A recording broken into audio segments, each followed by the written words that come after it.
Welcome. The following video will cover how to gain access to the IGS license within the one-click LCA software. Once a one-click LCA account has been created, users can proceed to request access to the IGS license. For further details on account creation, please refer to the previous videos. To request access, users will need to go to the IGS website. Once here, hover over the Sustainability tab and click on Sustainability Calculator.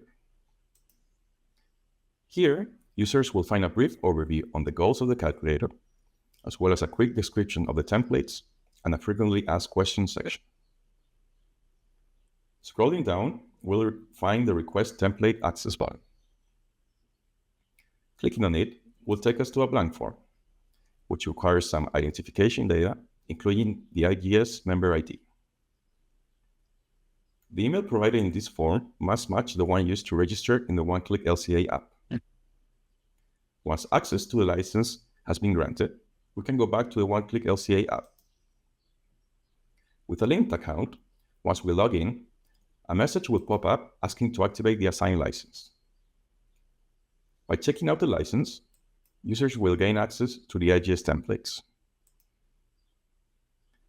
Please remember to deactivate the IGS license when exiting the app. To do so, once the work is finished, go to the license button in the top right corner. Click on the IGS license and select Release the license. The following video will cover how to visualize the IGS templates.